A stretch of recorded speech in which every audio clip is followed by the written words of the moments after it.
Good morning to all of you. मेरा नाम है मोहित और आज एकॉन इंस्टीट्यूट फॉर नर्सेस की ऑनलाइन क्लासेस में हम पढ़ेंगे एक छोटे से टॉपिक के बारे में जिसका नाम है थायराइड ग्लैंड। और फिर अगली क्लास में हाइपरथायरॉयडिज्म, हाइपोथायरॉयडिज्म जैसी बीमारियों के बारे में हम पढ़ेंगे। चलिए शुरू करते हैं आज का छोटा सा टॉपिक पढ़ना जिसका नाम है थायराइड ग्लैंड। सबसे पहले हम ये पढ़ेंगे कि थायराइड ग्लैंड की एनाटॉमी के बारे में। ये कहाँ पे सिचुएटेड रहती है, इसका शेप कैसा होता है, इसका वेट कितना है और वर्टिब्रल कॉलम में ये कौन से नंबर पे आती है। ये कुछ हार्मोन बनाती है, उन हार्मोन्स का रिलीज कैसे होता है और वो कहाँ से सीक्रेट होती हैं, उनका काम क्या होता है। तो आज के लेक्चर में हम ये सारी बातें कवर करने वाले हैं, तो बने रहिए हमारे साथ। चलिए शुरू करते हैं आज का टॉपिक जिसका नाम है थायराइड ग्लैंड। तो सबसे पहले हम बात करेंगे, थायराइड ग्लैंड एक एंडोक्राइन ग्लैंड है। थायराइड ग्लैंड एक एंडोक्राइन ग्लैंड है। सबसे पहली बात तो ये इंपॉर्टेंट याद रखनी है क्योंकि हमारी बॉडी में दो तरीके की ग्लैंड होती हैं, एक होती है एंडोक्राइन, एक होती है एक्सोक्राइन। कमेंट सेक्शन में आपका आंसर चाहिए कि एंडोक्राइन और एक्सोक्राइन के बीच में मेन डिफरेंस क्या है। टॉपिक शुरू करते हैं। तो सबसे पहला पॉइंट हमने ये पढ़ लिया कि एक एंडोक्राइन ग्लैंड है। दूसरी बात, ये सिचुएटेड या इसकी लोकेशन कहां पे होती है अगर आपसे पूछा जाए तो। अगर आपसे इसकी लोकेशन के बारे में पूछा जाएगा तो आप बोलोगे ये रहती है लैरिंग्स के पास में, ये रहती है लैरिंग्स के पास में, या ट्रैकिया के दोनों तरफ, या फिर ट्रैकिया के दोनों तरफ, या आप इसको ये बोल सकते हैं in front of neck, in front of neck, गले के आगे की तरफ हिस्से में सिचुएटेड रहती है, बिलो द लैरिंग्स और ट्रैकिया के दोनों तरफ। सपोज ये ट्रैकिया है तो ट्रैकिया के दोनों तरफ सिचुएटेड रहती है, राइट साइड भी और लेफ्ट साइड भी। ये इसकी लोकेशन है एनाटॉमिकली। अगर आपसे पूछा जाए कि वर्टिब्रल कॉलम के हिसाब से इसकी लोकेशन बताइए तो ये सर्वाइकल रीजन C5 से लेके थोरैसिक रीजन T1 तक सिचुएटेड रहती है। ये इसकी वर्टिब्रल कॉलम की लोकेशन है। चौथी बात अगर हम इसके बारे में करें तो चौथी बात होगी इसके बारे में, ये बटरफ्लाई शेप ग्लैंड है। ये एक बटरफ्लाई शेप ग्लैंड है, बटरफ्लाई शेप ग्लैंड है। ये एक बटरफ्लाई शेप ग्लैंड है। सर बटरफ्लाई शेप का मतलब इसका शेप बटरफ्लाई की तरह ही रहता है। सपोज इस तरीके से सिचुएटेड रहती है, ये इस तरीके से सिचुएटेड रहती है, इसको बटरफ्लाई शेप भी बोलते हैं और किसी किसी बुक्स में इसको एच शेप ग्लैंड भी बोला जाता है। सर खास बात क्या है इसके बारे में? इसके बारे में खास बात यह है कि ये एंडोक्राइन सिस्टम की लार्जेस्ट ग्लैंड है। एंडोक्राइन सिस्टम की लार्जेस्ट ग्लैंड इसको बोला जाता है। एंडोक्राइन सिस्टम में सबसे बड़ी ग्लैंड है ये। चलिए नेक्स्ट पॉइंट, यहां तक हमने पढ़ लिया। हमने बोला कि इसका शेप कुछ बटरफ्लाई शेप या एच शेप भी इसको बोला जाता है। नेक्स्ट पॉइंट, इसके अंदर दो लोब सिचुएटेड रहते हैं, राइट लोब और लेफ्ट लोब। दो लोब रहते हैं इसके अंदर, राइट लोब और लेफ्ट लोब, और उन लोब्स के अंदर बहुत छोटे छोटे लोब्यूल्स प्रेजेंट होते हैं। उन लोब्स के अंदर छोटे छोटे लोब्यूल्स प्रेजेंट रहते हैं दोनों लोब्स के अंदर। जो बात बोली है उसी को लिख लेते हैं। नेक्स्ट पॉइंट, फिफ्थ या sixth point, both lobe contain many lobules, many lobules। दोनों लोब्स के अंदर बहुत सारे छोटे छोटे लोब्यूल्स प्रेजेंट होते हैं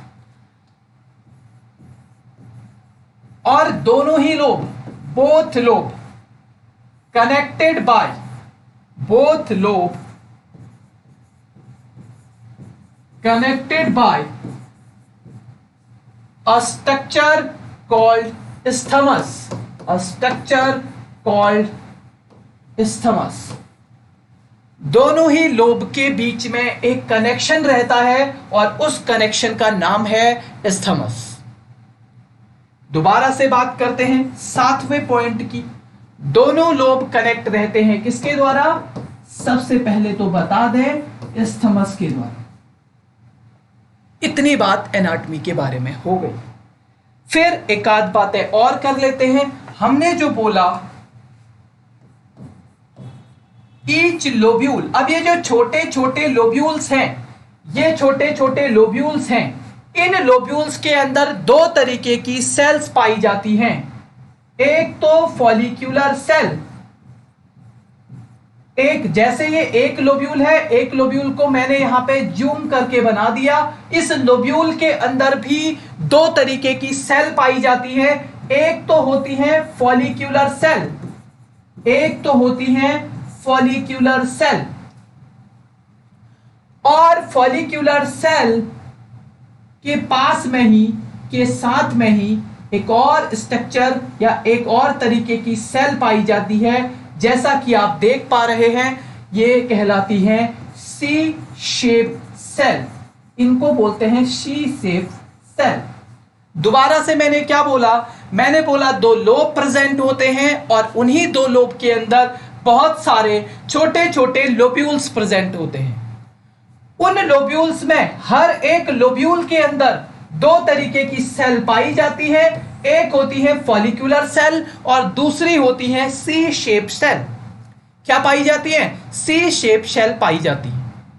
इन्हीं सी शेप सेल्स का दूसरा नाम है पैरा फॉलिक्यूलर सेल। इन्हीं सी शेप सेल को पैरा फॉलिक्यूलर सेल्स बोलते हैं। यहां तक बात समझ में आ गई तो लिख लेते हैं इनको। Each lobule contain each lobule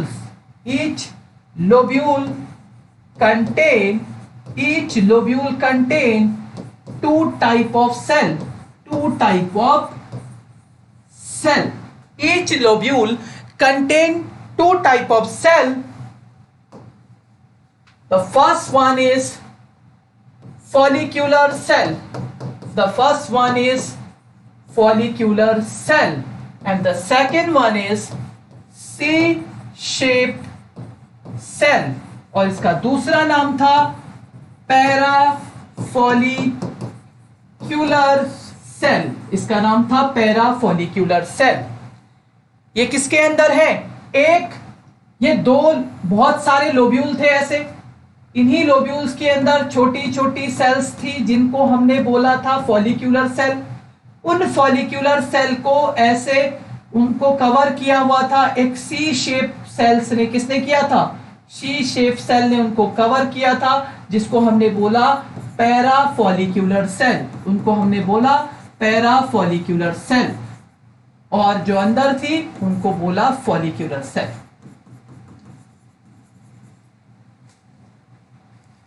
इतनी बात हो गई। मतलब हमारे पास दो तरीके की सेल आ गई, फॉलिक्यूलर सेल और पैराफॉलिक्यूलर सेल। हमारे पास दो तरीके की सेल आ गई। तो सबसे पहले देखते हैं ये पैराफॉलिक्यूलर सेल का क्या काम है। पैराफॉलिक्यूलर सेल यानी कि जिसको सी शेप सेल भी बोला जाता है, इसका फंक्शन क्या है सबसे पहले ये देख लेते हैं। पैराफॉलिक्यूलर सेल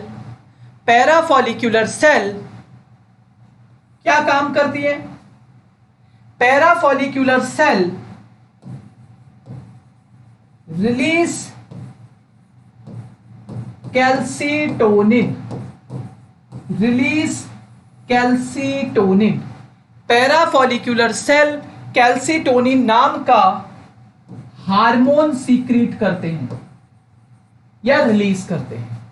ये पैराफॉलिक्यूलर सेल एक हार्मोन रिलीज करते हैं जिसका नाम है कैल्सीटोनिन। और इस कैल्सीटोनिन का काम है ब्लड में से कैल्शियम को बोन के अंदर लेके जाने का। क्या काम है कैल्सीटोनिन हार्मोन का? क्या काम है? ब्लड में से कैल्शियम को बोन में लेके जाने का, यानी कि बोन बनाने का काम है इसका। बोन का डेवलपमेंट इसका काम है, बोन डेवलपमेंट। और बोन को डेवलप करने के काम को, बोन को बनाने के काम को हम बोलते हैं ऑस्टियोब्लास्ट एक्टिविटी। हम बोलते हैं इसको ऑस्टियोब्लास्ट एक्टिविटी। तो इसका मतलब पैराफॉलिक्यूलर सेल कैल्सिटोनिन रिलीज करते हैं और कैल्सिटोनिन कैल्शियम को ब्लड में से बोन में डालता है, जिसकी वजह से आपके बोन बनते हैं या उनका फॉर्मेशन होता है या वो मजबूत होते हैं। इसी एक्टिविटी को बोला जाता है ऑस्टियोब्लास्ट एक्टिविटी, यानी कि ऑस्टियोब्लास्ट एक्टिविटी को बढ़ाते हैं कैल्सिटोनिन हार्मोन या पैराफॉलिक्यूलर सेल। ये तो हो गया पैराफॉलिक्यूलर सेल के बारे में। बात करते हैं फॉलिक्यूलर सेल। दूसरी सेल हमने पढ़ी थी फॉलिक्यूलर सेल। ये फॉलिक्यूलर सेल का बहुत इंपॉर्टेंट रोल है, क्योंकि ये दो हार्मोन बनाती है थायराइड के। एक का नाम है T3 और दूसरे का नाम है T4।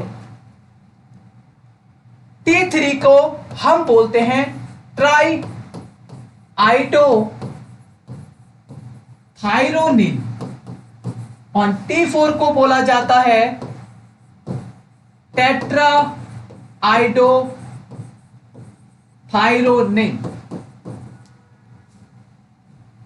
सर इसका मतलब क्या है? इसका मतलब फॉलिक्यूलर सेल, ट्राई का मतलब है 3 और आइडो का मतलब है आयोडीन।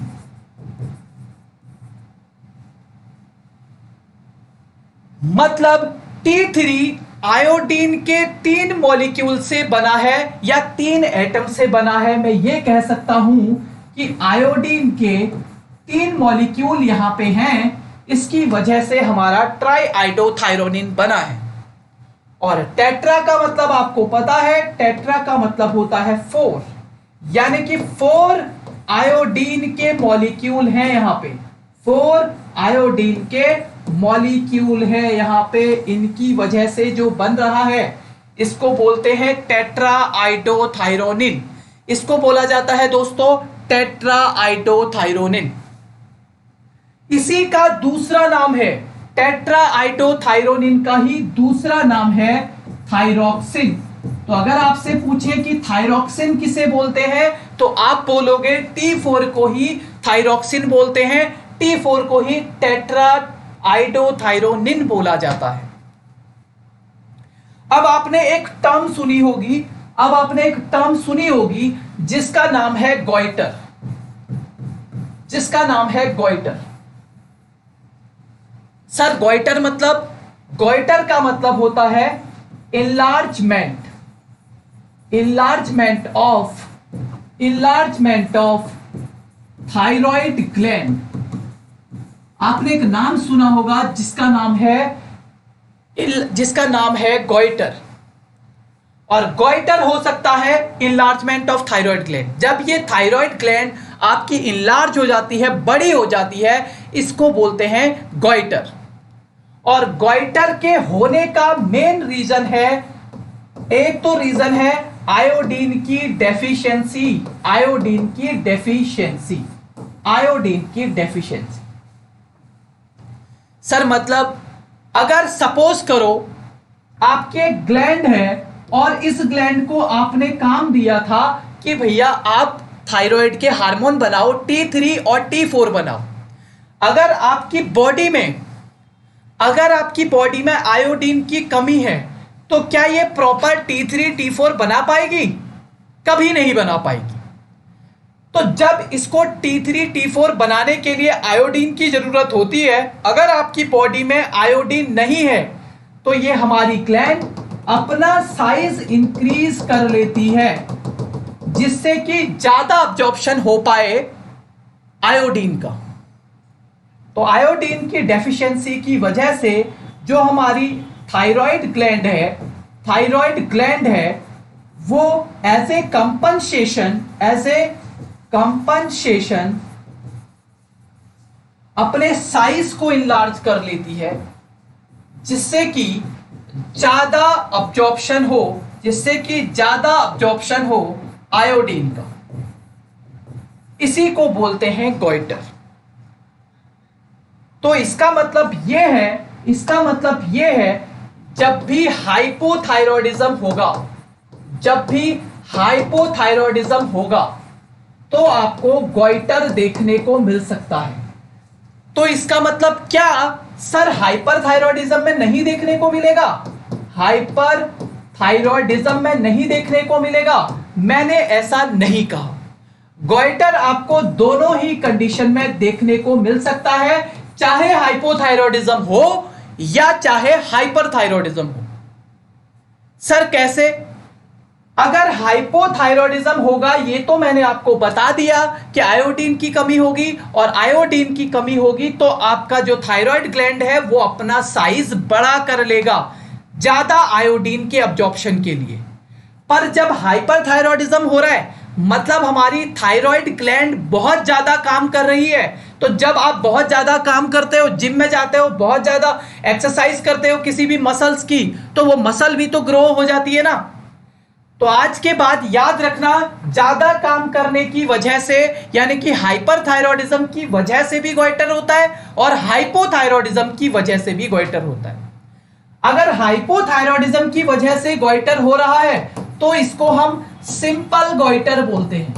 क्या बोलते हैं? इसको हम सिंपल गोइटर बोलते हैं। लेकिन जब हाइपोथायरॉयडिज्म की वजह से गोइटर होगा तो हम इसको टॉक्सिक डिफ्यूज गोइटर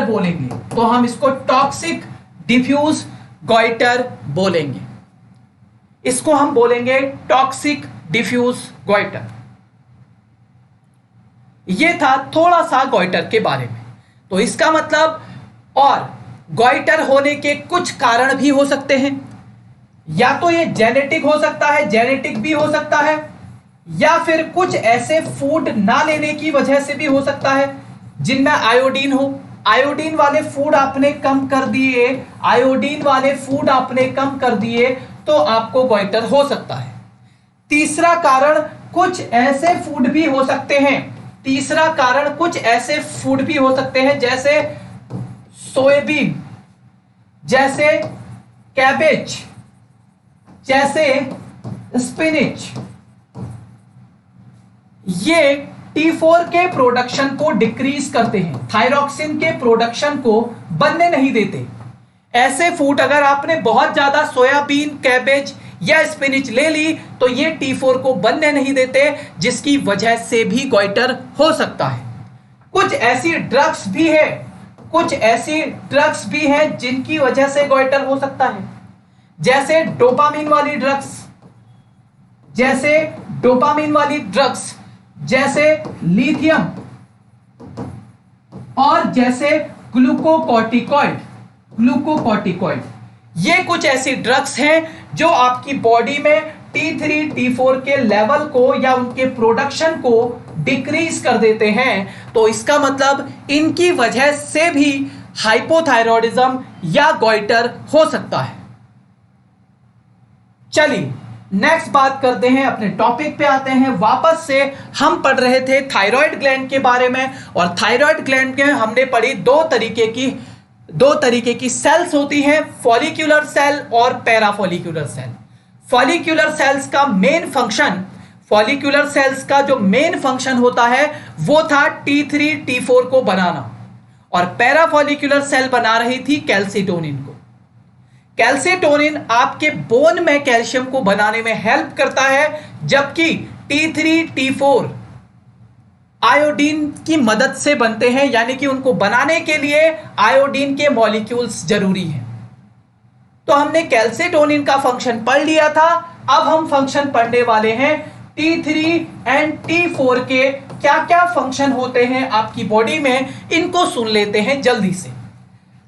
सबसे पहली बात, अगर आपसे पूछा जाए कि मेटाबॉलिक कौन सा हार्मोन है जो आपकी बॉडी के बेसल मेटाबॉलिज्म को इफेक्ट करते हैं, तो आपका आंसर आएगा T3, T4, यानी कि ये आपकी बॉडी में जाके आपके मेटाबॉलिज्म को बढ़ा देते हैं। बेसल मेटाबॉलिक रेट को बढ़ा देते हैं। अगर बेसल मेटाबॉलिक रेट बढ़ा तो इसकी वजह से क्या होगा, अगर आपकी बॉडी ज्यादा काम करेगी तो पल्स और हार्ट रेट भी तो ज्यादा बढ़ेगी, और अगर ऐसा होगा तो आपका ब्लड का प्रेशर भी ज्यादा बढ़ेगा।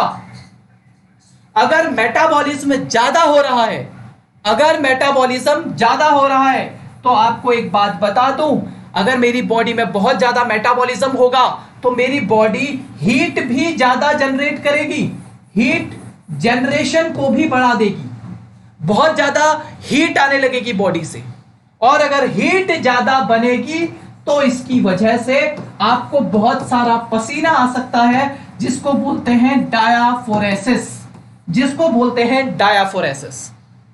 अगर आपकी बॉडी में T3 T4 का मेन काम है बेसल मेटाबॉलिक रेट को बढ़ाना, और बेसल मेटाबॉलिक रेट बढ़ेगा तो इसका मतलब बीएमआर बढ़ेगा, और जैसे ही मेटाबॉलिज्म बढ़ेगा तो आपकी पल्स रेट भी ज्यादा बढ़ेगी, बॉडी को ज्यादा काम करना पड़ेगा।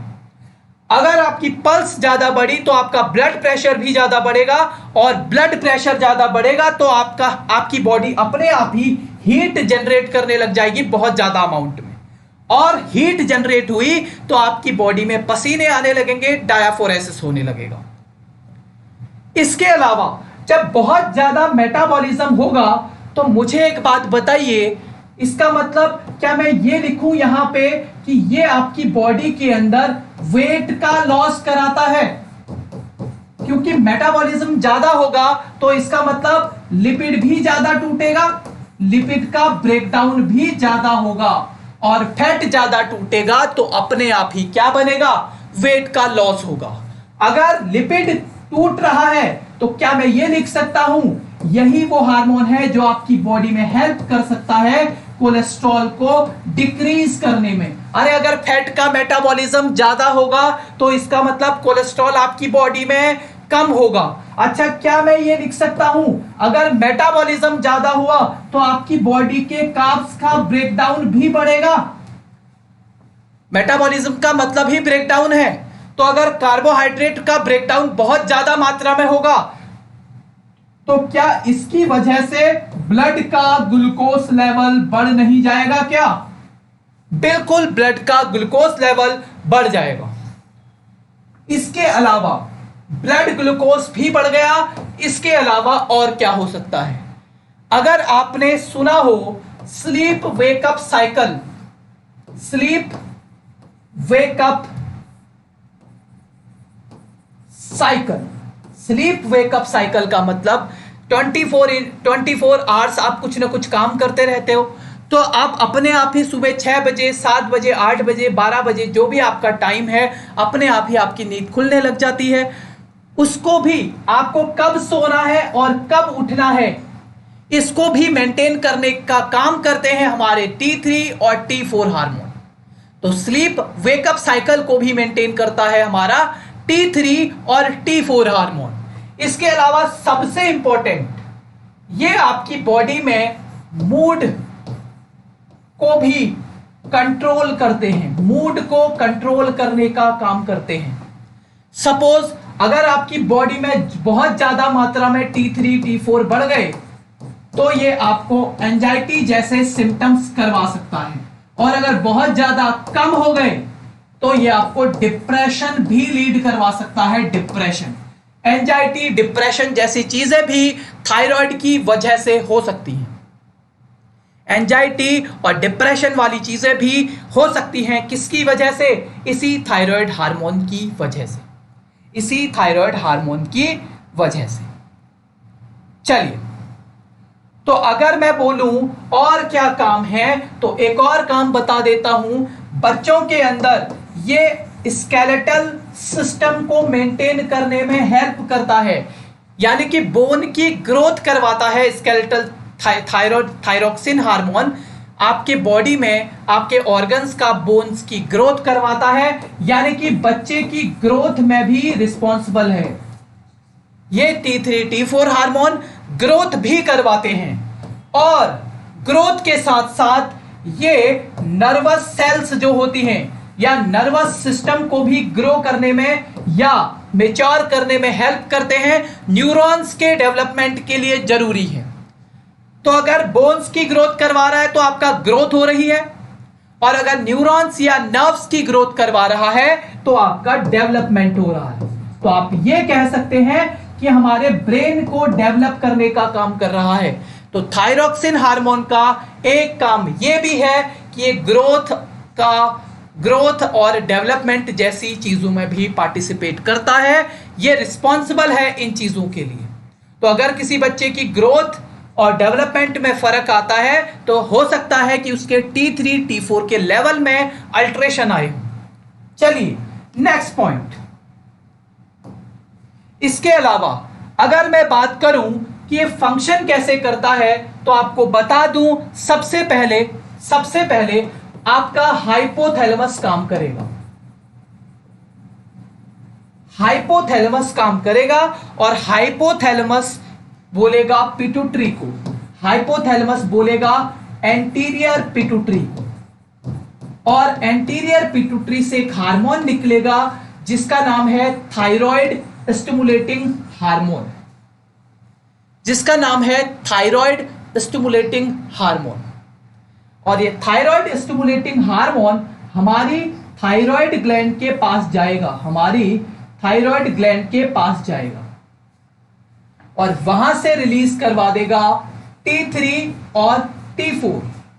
ये T3 और T4 ब्लड में जाएंगे और ब्लड में इनका लेवल T3 T4 का लेवल ज्यादा हो जाएगा। जैसे ही ब्लड में T3 T4 का लेवल ज्यादा हुआ तो हमारे ब्लड से नेगेटिव फीडबैक मैकेनिज्म निकलेगा और ये सप्रेस हो जाएगा। T3 T4 कम होने लगेंगे, ब्रेन के द्वारा इनको सप्रेस कर दिया जाएगा और जैसे ही कम हो गए दोबारा से हाइपोथैलेमस काम करेगा और पॉजिटिव फीडबैक मैकेनिज्म के थ्रू दोबारा से T3 T4 का लेवल बढ़ा देगा। इस तरीके से काम करता है हमारा थायराइड हार्मोन और थायराइड ग्लैंड। नेक्स्ट वाले लेक्चर में हम देखेंगे अगर थायराइड के इन हार्मोन्स का लेवल बहुत ज्यादा बढ़ जाता है तो हमारी बॉडी में क्या क्या सिम्टम दिखेंगे, उसके बारे में हम पढ़ेंगे नेक्स्ट वाली क्लास में। Thank you all of you.